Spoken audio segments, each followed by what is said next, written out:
हाँ तो दोस्तों हमारे पास थर्ड पॉइंट है कि जब बिंदु अचालक गोले के अंदर स्थित होता है। अब इसमें भी हमारे पास एक क्वेश्चन उठता है दोस्तों यहां से, तो वो देखना क्वेश्चन है कि सिद्ध कीजिए अचालक गोले के केंद्र पर, केंद्र या फिर सेंटर पर विद्युत विभव का मान होता है वो गोले की सतह का 1.5 गुना होता है। ये हमें क्या करना है, प्रूफ करना है क्वेश्चन में।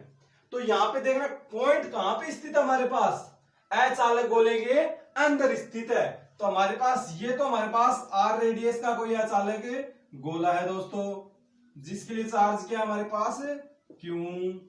अब यहाँ पे पॉइंट कहां पे बोल रहा है, अंदर बोल रहा है हमें पॉइंट, तो ये पॉइंट क्या आ गया P, जिसके लिए हमारे पास डिस्टेंस आ गया R। अब विद्युत विभव से फॉर्मूला बनता है हमारे पास, तो देखना विद्युत विभव से अब फॉर्मूला क्या बनता है, V इक्वल माइनस इंफिनिटी से R E vector dot dr vector.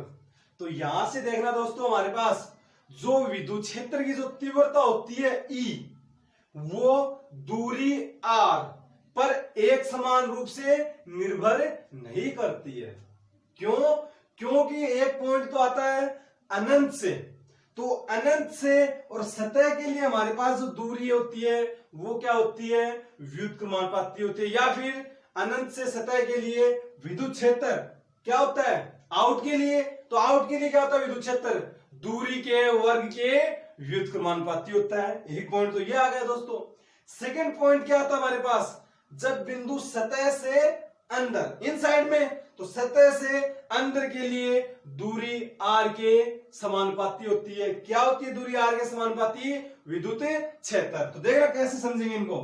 तो E आउट के लिए हमने डिफाइन किया था के क्यू अपॉन में आर स्क्वायर आर पे कैप, और E इन के लिए डिफाइन किया था के क्यू आर अपॉन में आर की क्यूब और आर पे कैप।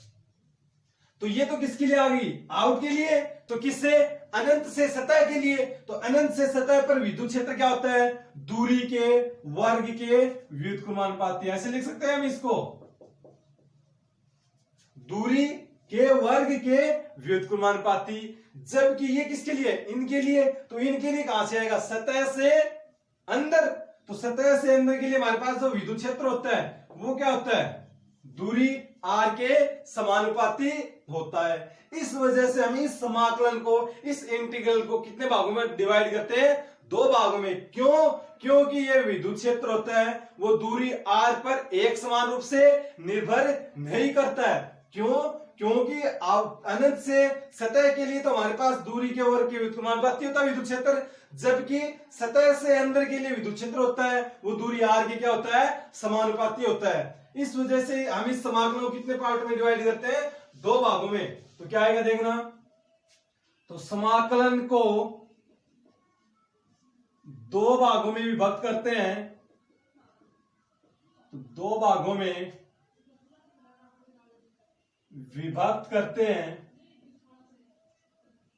तो देखना दोस्तों क्या आएगा, v इक्वल, फर्स्ट तो कहां से, अनंत से सतह के लिए, तो इंफिनिटिव से r e vector dot dr vector.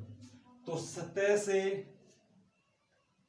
Infinitive से r किसके लिए आता है, सरफेस के लिए, तो e ऐसे लिख दिया, माइनस सेकंड कहां से आता है, सतह से अंदर के लिए, तो r से स्मॉल r, तो ये किसके लिए आ गया, e इनके लिए। ये आ गया इक्वेशन हमारे पास। ये किसके लिए है, इनके लिए है, तो इनके लिए आ जाएगा।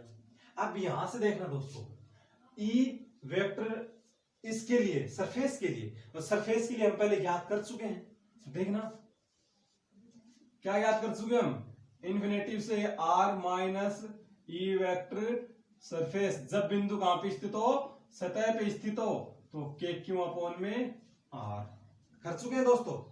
और ई वेक्टर की वैल्यू भी हमें पता है क्या होती है, ई वेक्टर इनके लिए क्या वैल्यू होती है हमारे पास, के क्यू आर अपॉन में आर की क्यूब और आर पे कैप। ये वैल्यू यहां पे हम पुट अप करेंगे दोस्तों। तो क्या आएगा देखना, किसके लिए, इनके लिए, तो v इन लिख देते हैं इसको, इक्वल के क्यू अपॉन में आर, ये वैल्यू पुटअप करते हैं उस इक्वेशन में, माइनस क्या आएगा आर से आर, और ई इनकी वैल्यू ये रही दोस्तों, क्या आएगी के क्यू आर अपॉन में आर की क्यूब, आर पे cap dot D R vector. और हमें पता है दोस्तों कि आर पे cap dot D R vector किसके इक्वल होता है, डी आर के। तो ये वैल्यू भी हम यहाँ पे पुटअप करेंगे दोस्तों, तो क्या आएगा तो देखना, हमें डिफाइन करना है कि जो ई सरफेस होता है, या फिर बोल सकते हैं हम जो केंद्र पे सेंटर पे, क्या डिफाइन करना है हमें, ये डिफाइन करना है कि वी जो सेंटर होता है वो क्या हो 3/2 वी सरफेस, ये क्या करना है हमें प्रूव करना है यहां पे। तो देखना क्या आएगा,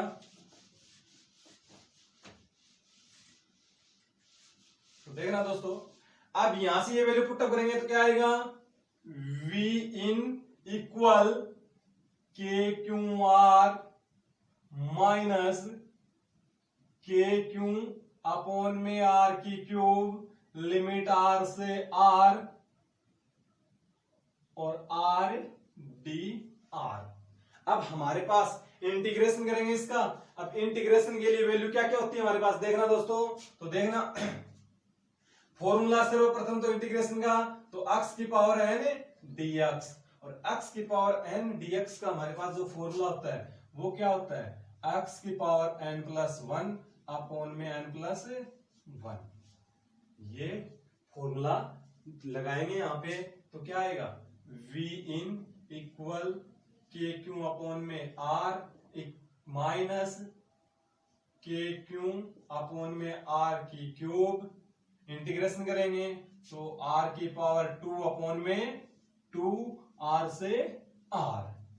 अब क्या करेंगे, अपर लिमिट माइनस का लो लिमिट, तो क्या आएगा v इन इक्वल के क्यू अपॉन में r माइनस के क्यू अपॉन में r की क्यूब, r स्क्वायर। अब यहां से 2 को मैं बाहर रख सकता हूं, बाहर रख लिया, अपर लिमिट माइनस का लो लिमिट, तो r स्क्वायर माइनस का r स्क्वायर।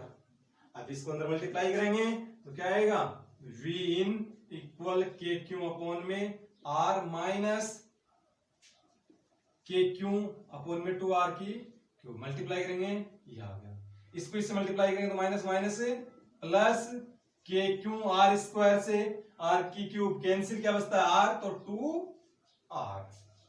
अब यहां से देखना दोस्तों, v इन इक्वल के क्यू अपॉन में r, यहां से भी दोनों से क्या है कॉमन है, तो क्या बचता है 1 प्लस 1/2 माइनस के क्यू आर स्क्वायर अपॉन में 2r की क्यूब, और 1 प्लस 1/2 क्या होता है 3/2। तो क्या आएगा दोस्तों देखना,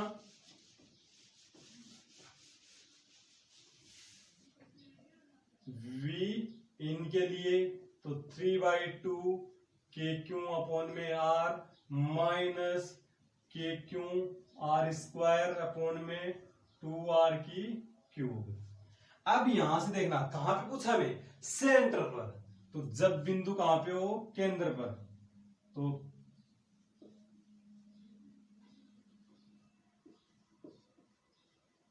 केंद्र पर बिंदु हो।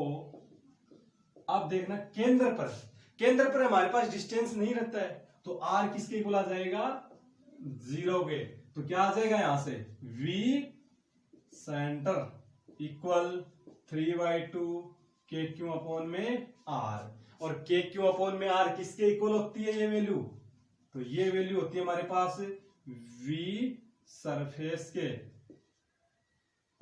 क्यू अपॉन में r, और v सेंटर किसके इक्वल आ गया 3/2 v सरफेस, या फिर 1/2 v सरफेस। यही हमें क्या करना था, प्रूव करना है।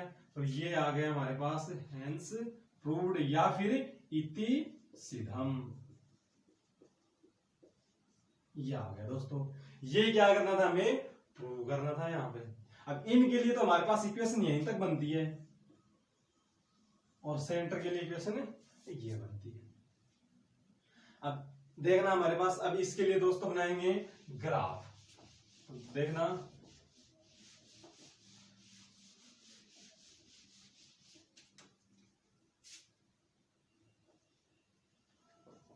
विद्युत विभव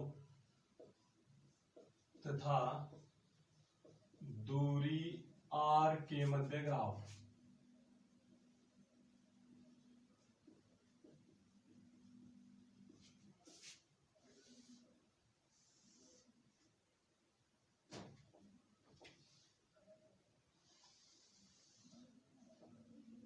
तो V वोल्ट R मीटर। अब यहां पे हमारे पास दोस्तों देखो 3 पॉइंट हैं, R less than R, R equal R और R greater than R। First point है हमारे पास जब बिंदु कहां पे स्थित हो, अचालक गोले के अंदर स्थित हो। सेकंड पॉइंट है जब बिंदु अचालक गोले के सतह पे स्थित हो। और जब थर्ड पॉइंट है जब बिंदु अचालक गोले के बाहर स्थित हो। तीनों पॉइंट आ गए हमारे पास। अब यहां से देखना दोस्तों हम इसका क्या बनाएंगे, ग्राफ बनाएंगे। तो देखना R के लिए तो हमारे पास ये आ गया।